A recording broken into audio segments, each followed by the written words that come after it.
네, 이번 시간은 전략주 AS 시간입니다. 두 분의 전문가님께서 방송 중에 추천해주신 종목에 대해서 어떤 전략이 필요할지 새롭게 점검해 보겠습니다. 먼저 송근한 대표님의 전략주 AS부터 들어가 볼 텐데요. 첫 번째 종목은 3월 2일에 매수했던 유아가구 관련주 신규 상장 꿈비입니다. 화요일에 출연하셔서 이런 분할 수익으로 실현 후에 잔량으로 된 의견 주셨는데요. 수요일 날 장중에 26% 급등을 했고요. 이후 어제 오늘은 좀 조정을 받고 있습니다. 최고가 수익이 57% 달성을 했는데 꿈비 더 가져가야 될까 아니면 이제는 정리를 해야 될까요? 지금 꿈비가 저출산 대장주로 흐름을 나오고 있습니다. 네. 그 소속에서 이런 정부 정책 같은 경우에는 제가 지속적으로 말씀드리는 부분이 네. 정부 정책으로 한번 선정이 되게 된다면 꾸준히 이슈가 나오면서 상승 흐름이 나올 것이다 라는 점을 말씀을 드렸습니다. 그렇기 때문에 이 3월 2일에 급등이 나온 이후에 30%, 40% 이렇게 큰 흐름이 나온 이후에도 지속적으로 우리가 남은 물량은 어느 정도 소폭 축소한 이후에 가져가 볼 필요가 있다라고 말씀을 드렸는데 그 이유가 바로 그 같은 맥락에서 이 부분을 말씀드린 것이라고 할 수가 있겠습니다. 네. 이 꿈비 같은 경우에는 저출산 테마가 지금은 굉장히 강한 부분이 있는데요. 국가에서 지금 현재 이슈가 계속 나오고 있고 정부에서도 윤 정부에서 자꾸 이 부분에 대해서 언급을 하면서 우리가 챙기고 있다라는 측면을 이야기를 하고 있습니다. 현재 그리고 출산율 저하 같은 경우에 의아하게 생각하시는 분들이 있을 것이라고 생각을 합니다. 출산율이 저하된다면 네. 이런 출산 관련된 회사들 이런 것들이 부각을 받을 이유가 있겠느냐, 오히려 매출이 줄지 않겠느냐라는 측면이 있을 수 있겠는데요. 네. 그렇지만 이런 출산율이 줄다고 하더라도 이런 자녀에 대한 지원이 굉장히 늘어나게 됩니다. 네, 한 아이에게 더 그렇죠. 많은 투자라는 한 거죠. 아이에게 네. 아이가 우리가 예전 같은 아주 오래전 얘기지만 네. 3명, 맞아요. 4명 형제도 기르던 많고. 시기가 네. 있었는데 지금은 대부분이 1명, 2명 맞아요. 혹은 대부분 낳지 않으시는 분들도 계시는데요. 네. 그렇기 때문에 이런 아이가 1명인 경우에는 지금 이런 우리가 벌어들이는 돈이 예전만큼 크지 않다고 하더라도 네. 거기에 많은 투자를 하게 되죠. 그렇기 때문에 출산율이 저하되게 되더라도 이 자녀들에 대한 쏠림 현상이 늘어나기 때문에 유아용품 시장 자체는 성장할 수밖에 없다라는 측면을 말씀을 드리겠고요. 그리고 이런 출산 장려 정책 등이 굉장히 강하고 또 한중 출산 장려 정책이 지금 계속 추가적으로 나오고 있습니다. 한국뿐만이 아니라 중국에서 이슈까지 함께 나오고 있는 상황이기 때문에 이런 것들을 우리가 체크할 필요가 있겠다라는 점을 말씀을 드리겠고요. 또 여기에서 제가 정부 정책이다라는 점을 지속적으로 말씀을 드리는 이유는 네. 바로 국내외 저출산 해결을 하기 위해서 중국도 마찬가지고 우리나라에서도 예산을 계속적으로 확대하는 부분이 있습니다. 그 이유 같은 경우에는 이런 정책들이 계속 적용되고 있지만 실질적으로 지금 한 가정의 일도 떨어진 상황이죠. 그러니까 한 부부가 1명을 낳지 않는다라는 시대가 도래했다는 이야기입니다. 그런 상황 속에서 이 지표가 점차 나쁘게 흘러가고 있는 현상이 지속되고 있기 때문에 이런 저출산을 해결하기 위한 예산은 점차 증가될 것이다라는 측면을 말씀을 드리겠습니다. 네. 이 대장주를 기술적으로 다시 한번 말씀을 드리자면 네. 지금은 어느 정도 고점에 있기 때문에 이 적은 물량으로 가져가 보시되 이 23,000원대 라인까지 다시 눌리게 된다면 여기에서 비중을 좀 더 추가해서 다시 한번 가져가 보는 것도 나쁘지 않은 위치다라는 점을 다시 한번 말씀을 드리겠습니다. 네, 저출산 엔젤 테마 대장주 꿈비 정부 정책 강력한 상승 모멘텀 들어봤습니다. 이 1명 내지 2명 아이에게 더 많은 투자로 유아용품의 수요는 증가하고 있고 유아용품 시장의 전망까지도 말해주셨습니다. 기술적으로 고점에 있기 때문에 지난 방송 때와 마찬가지로 잔량으로 대응을 해보되 23,000원 눌림이 나오면 비중 확대해봐서 다시 한번 재전략해보는 것으로 의견 주셨습니다. 다음 종목은 2월 15일에 매수했던 SMCNC입니다. 4,000원 가격대까지 내려오면 전문가님께서 다시 한번 매수 가능하다. 앞으로 이런 미디어 업종 수혜가 좋기 때문에 그런 의견 주셨는데 최고가 수익을 15% 달성하고 지금 조정받으면서 다시 밀렸거든요. SMCNC는 또 어떻게 보면 좋을까요? 정확하게 설명을 먼저 해주셨는데요. 기술적으로는 그만큼 그 정도 보면 된다라고 네. 말씀을 드릴 수가 있겠습니다. SMCNC 같은 경우에는 많이들 아시는 것처럼 SM의 자회사고요. 이런 SMCNC나 이런 자회사들이 최근에는 이런 경영권 이슈 때문에 굉장히 강했다라고 볼 수가 있겠습니다. 그렇지만 이런 경영권 이슈 속에서 강한 흐름이 나왔지만 여기에서 우리가 간과하면 안 되는 부분, 바로 엔터주와 미디어주들의 미래가 굉장히 밝다라는 점. 그리고 현재 국내 빅3 엔터주들의 실적이 굉장히 좋다라는 점을 제가 이 이슈가 뜨기 전부터 지속적으로 계속 말씀드렸던 부분입니다. 네. 그렇기 때문에 뭐 SM이라든지 YG 엔터 그리고 하이브까지 이런 최근에 이슈가 크지 않았음에도 불구하고 특히 YG 같은 경우에는 최근 주가가 굉장히 좋았습니다. 그 이유 같은 경우에는 뭐 YG도 이렇게 경영권 이슈가 있었느냐, 그 점에서는 아니다라고 확실히 말씀을 드릴 수가 있겠는데, 그렇다면 YG가 이런 주가가 견인된 부분은 어떤 것이냐라고 한다면 바로 실적이 바로 뒷받침이 되었다라는 측면을 볼 수가 있겠습니다. 네. 그렇기 때문에 이런 흐름 속에서 미디어주, 엔터주들은 미래 먹거리다. 그리고 실적이 지속적으로 뒷받침되는 종목군들이기 때문에 우리가 지금 위치에서 다시 한번 흐름을 체크할 필요가 있겠다라는 점을 말씀을 드리겠습니다.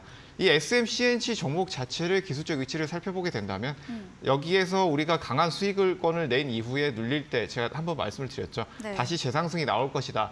하지만 여기에서 기술적 위치만 보게 된다면 우리가 두 번의 돌파 시도 이후에 시장에 영향이 있긴 했지만 크게 눌리는 모습입니다. 그렇기 때문에 여기에서는 다시 재매수가 가능한 위치로 아주 좋은 위치에 왔지만 여기에서 우리가 더 눌리게 된다면 3,800원대 이 라인에서는 좀 더 우리가 주의를 할 필요가 있는 구간이다라는 점을 말씀을 드리겠고요. 이 SM 관련된 경영권 이슈는 아직 끝난 부분이 아니다라는 점이 첫 번째, 그리고 두 번째는 바로 미디어 엔터주들의 실적 그리고 미래 성장성 이 두 가지를 함께 보신다면 이 종목까지 함께 앞으로 흐름까지 체크해 볼 수 있겠다라는 점을 말씀드리겠습니다. 네, 경영권 이슈 외에도 엔터 미디어 업종 실적으로 뒷받침되고 미래 긍정적이다 말해주셨습니다. 현재 가격은 매수 유효하지만 3,800원대 라인에서는 주의가 필요하다 이렇게 말씀 남겨주셨네요. 다음 종목은 2월 15일에 매수했던 한국 화장품 제조입니다. 마스크 완전 해제 뉴스가 좀 들리고 있는데 대형 화장품주의 강세가 나오며 이 종목도 잘 갈 것으로 말해주셨는데요. 한국 화장품 제조는 또 어떤 이야기 해주실 건가요? 뭐 화장품주들이 최근에 강세를 보이다가 네. 최근 들어서 좀 약세입니다. 네. 그 이유 같은 경우에는 뭐 여러 가지 이슈가 있겠지만 아무래도 시장이 굉장히 눌렸기 때문에 이런 대형주들 같은 경우에 눌리는 흐름이 나왔다라고 볼 수가 있겠고요. 그리고 또 한 가지는 이제 리오프닝 관련주들이 우리가 기대했던 것만큼 이렇게 강세가 나오지 않았다. 그 이유 같은 경우에는 뭐 AI 종목군들 그리고 그 이후에는 2차 전지 섹터 네. 이런 강한 섹터가 한 가지로만 특히 그 안에서 2차 전지 같은 경우에는 에코프로 같은 대형주들로만 흐름이 강하게 나왔기 때문에 그쪽에서의 흐름이 집중되었다라고 볼 수가 있겠습니다. 그렇기 때문에 이런 화장품주들의 흐름이 약세가 나왔다. 특히 오늘 같은 경우에는 뭐 미국과 중국 이런 시장 속의 흐름 속에서 우리 국내에서 외교 포지션이 어떻게 될 것이냐라는 점에 우려가 굉장히 컸다라는 측면이 있습니다. 하지만 이 점은 장기적으로 이슈가 크게 나올 것은 아니다라는 측면을 말씀을 드리겠고요. 뭐 단기 이슈로는 두 가지가 있겠는데요. 첫 번째는 뭐 중국발 입국자의 단기 비자 이런 것들을 면제하겠다라는 측면, 그리고 또 한 가지는 뭐 빠르면 20일 전후로 해서 우리 국내에 지금 마스크들을 아직까지 쓰고 다니는 가장 큰 이유가 바로 첫 번째로 대중교통에서 아직 실내에서는 해지가 완전히 되지 않았습니다. 네. 이런 부분에 있어서 20일 전후로 해서는 우리가 이 점들을 해지할 예정에 있기 때문에 이것들 두 가지가 이슈를 받게 된다면 어느 정도 다시 우상의 흐름까지는 아니더라도 단기적으로 흐름이 나올 수 있다라는 측면을 체크를 하시고 이 위치는 현재 보유 가능한 위치이기 때문에 여기에서 한번 단기 상승 흐름을 노려보는 것도 나쁘지 않겠다라는 점을 말씀드리겠습니다. 네, AI, 2차 전지, 로봇 등 1, 2월 테마가 강하게 쏠리면서 리오프닝은 상대적으로 소외를 받았습니다. 이 중국발 입국자 단기 비자 면제나 또 20일 내외로 마스크 완전 해제 재료까지 나온다며 조금 더 보유를 해보면서 상승세를 기대해 볼 수 있겠다 이런 말씀 남겨주셨습니다. AS 도와주신 송가란 대표님과 방송 이후에도 더 많은 이야기를 나누고 싶으시면 문자 샵 3772번으로 송가람 대표 적어서 보내시면 저희가 답장으로 입장 가능한 채팅 탱방의 링크 보내드리겠습니다. 네, 이번에는 이창용 대표님의 전략주 AS도 들어가 보겠습니다. 첫 번째 종목은 지난 방송 추천주였던 포스코 엠텍입니다. 대표님께서 이 종목은 단기 트레이딩 관점으로 하겠다 말씀하셨고 수익률이 바로 달성을 했습니다. 10% 가까운 수익을 냈는데 네. 바로 다음날 올라가더라고요 또. 아, 네. 네. 일단은 포스코 엔텍을 투자 포인트로 말씀드렸던 게 뭐냐면 네. 2차 전지였죠. 네. 2차 전지 쪽이었고요. 근데 이제 2차 전지를 이제 제가 다시 한번 좀 말씀을 드려야 될 건 뭐냐면요. 많이 올랐습니다. 2차 전지가 많이 올랐고요. 뭐 2월달, 3월달 쉬지 않고 올랐기 때문에 관련 소재단이 많이 또 올랐었고 원재료들 그리고 소부장 관련해서도 2차 전지 관련주들이 굉장히 좀 많이 올랐습니다. 그래서 이 부분이 또 영향이 또 있고요. 그리고 최근에 오늘 하락 같은 경우에는 사실 2차 전지들이 전반적으로 오늘 쉬어가는 장이었습니다. 그래서 그 영향이 아마 있을 것으로 예상이 됩니다. 일단은 포스코 엔텍 차트를 보면서 다시 한번 말씀을 드리도록 하겠습니다. 제가 사실 이 종목을 이날 바로 드렸었죠. 상한가 네. 가고 나서 우리 노란톡방에 오시면은 트레이딩 가능하다 말씀을 드렸었고요. 그 다음날 바로 수익권이 도달을 했습니다. 그래서 네. 여러분들이 차트를 많이 보시는 건 압니다. 주식시장에서 차트를 보시고 그 맥점을 잡고 매수 시점을 잡고 매도 시점을 잡고 잡는 건 되게 좋은 겁니다. 하지만 우리가 그 전에 그 뿌리를 알게 되면은 차트를 많이 안 보더라도 수익을 많이 낼 수가 있고요. 그 뿌리는 최근의 시장 트렌드를 여러분들이 잘 읽으시면 된다 말씀을 드렸습니다. 제가 이 상한가 간 종목 말씀을 드릴 때 차트 많이 보지 않았고요. 최근에 2차 전지 소재단이 강하기 때문에 그리고 우리가 그 안에서 장중에 공략이 가능하다. 그 부분을 또 말씀을 드렸습니다. 그래서 수익 내신 분들 먼저 좀 축하드린다 말씀을 드리고 싶고요. 일단 포스코 엔텍 같은 경우에는 앞서서 말씀을 드렸다시피 망간 쪽입니다. 망간 쪽 그 2차 전지 안에 네. 양극재 원료로 되어 있는 망간을 생산을 하고 있는 기업이고요. 망간과 더불어서 리튬 굉장히 요즘에 많이 뜨고 있죠. 그래서 이런 소재단들이 원재료들 많이 뜨고 있지만 최근에 그리고 오늘장도 그렇고요.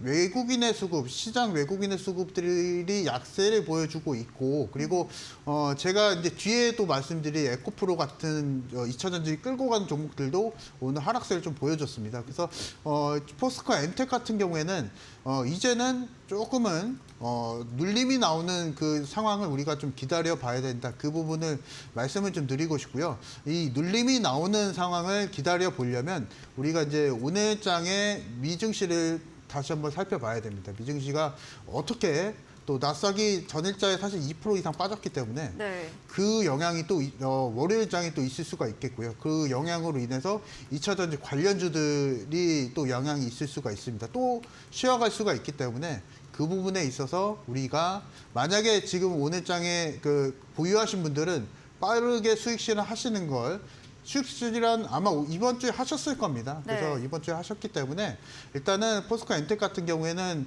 조금 쉬어갈 때 제가 AS 다시 한번 해드릴 거니까 일단은 재공략 시점을 좀 말씀을 좀 드리면요. 한 10,000원대 정도까지 내려오면은 다시 한번 공략이 가능하다 말씀을 좀 드리겠고요. 목표 수익률은 조금 높게 잡겠습니다. 뭐 기존에 제가 5%를 말씀을 드렸다면 10%로 상향을 해서 말씀을 드리겠고요. 매수 시점은 지금 차트만 보지 마시고요. 미국 상황에 맞춰서 미 증시 상황에 맞춰서 공략하시는 걸 말씀을 드리도록 하겠습니다. 네, 일단은 2차 전지 업종에 너무나 많이 상승했다. 먼저 말씀해 주셨습니다. 이 포스코 엔텍 소재단 망간 생산 종목으로 추천 주신 종목으로 다음 날 수익률 달성에 성공을 했습니다. 이제는 눌림 나올 것을 염두에 보면서 수익 실현 의견 주셨고요. 오늘 밤 뉴욕 증시 흐름 체크하고 다음 주 시장 2차 전지 종목을 대응해 보자라는 말씀과 포스코 엔텍 10,000원까지 내려오면 재공략 가능하고 목표 수익률 10%로 제시해 주셨습니다. 다음 종목은 2월 13일에 매수했던 라파스 의료기기 관련 의견 종목입니다. 화요일부터 장중에 14% 강세 나왔고요. 수요일도 강세를 보이고 오늘도 또 강세가 나왔습니다. 이 종목은 어떤 말씀해 주실까요? 사실 오늘 네. 시장이 빠지는데도 4% 네. 이상 상승을 좀 보여줬기 때문에요.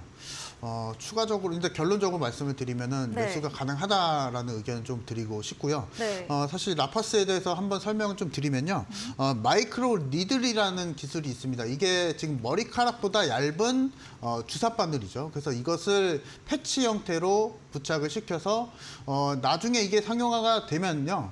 병원에서 우리가 주사를 맞지 않고 주사 패치를 붙이고 그냥 집에 가면 됩니다. 그래서 굉장히 간편하고 그리고 흡수율도 빠르고요. 그리고 우리가 사실 알약으로 먹는 경구용 알약보다도 흡수율이 굉장히 높기 때문에 사실 라파스가 기존의 시세를 받았던 게 바로 코로나 시대 때였을 겁니다. 그래서 그때 백신 관련해서 마이크로 리들이 떴었고요.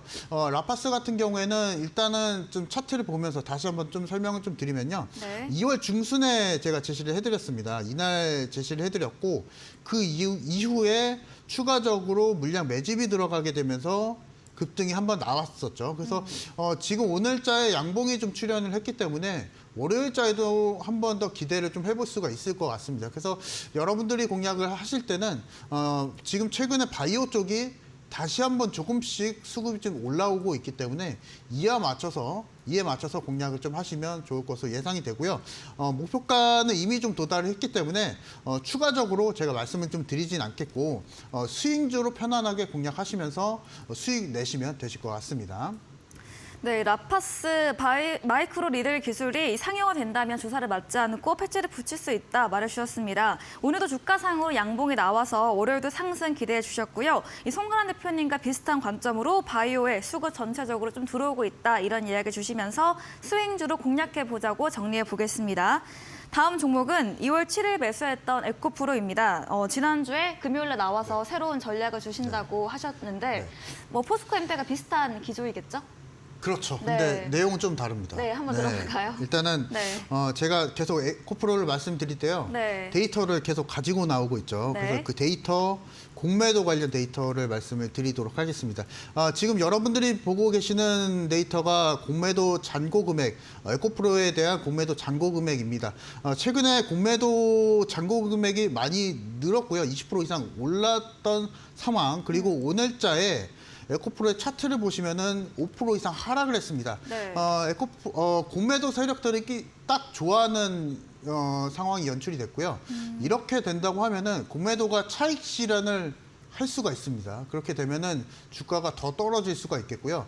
그리고 금리 인상, 뭐 매크로적인 부분, 시장이 뭐 코스피, 코스닥이 빠지는 상황이 연출이 된다면 계속적으로 공매도가 매도를 하면서 수익 실현하는 그 상황이 연출이 될 수가 있기 때문에 그 부분을 우리가 좀 우리가 체크 포인트를 잡고 공략을 좀 하시면 좋을 것 같고요.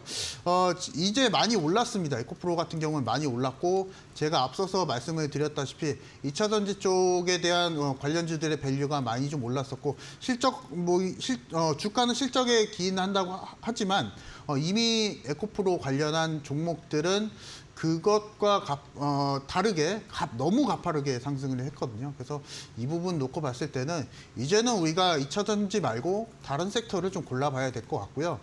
지금 최근에 코스피, 코스닥 시장 상황이 2차 전지 아닌 다른 테마주들, 다른 섹터들을 골라내고 있는 작업을 많이 해놓고 있는 상황입니다. 하고 있고요. 그래서 이 부분에 맞춰서 우리가 좀 공략을 좀 해보면 좋을 것으로 예상이 되고요.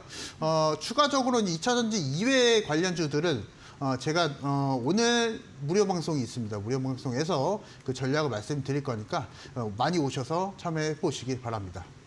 네, 에코프로 오늘 5.66% 밀리며 하락 마감을 했습니다. 공매도 차익 실현으로 주가는 더 낮아질 수 있다 말해주시면서 이런 매크로적인 부분으로도 양지수 밀릴 경우 매도는 더 이어질 것으로 이런 부분 체크 포인트로 잡고 대응해야 한다 말해주셨네요. 이제는 2차 전지에서 다른 섹터로 눈을 돌려서 대응해보자 이렇게 정리해 보겠습니다. 저희 다음 코너 도전 상한가에서 전략주에 대한 힌트를 알려드리고 있습니다. 힌트를 듣고 정답을 아시는 분들은 8시 이창용 대표님의 무료 온라인 공개 방송에 들어오셔서 채팅창에 정답 올려주시면 추첨 통해서 커피 쿠폰 함께 보내드리겠습니다. 마지막 코너 도전 상한가로 돌아오겠습니다.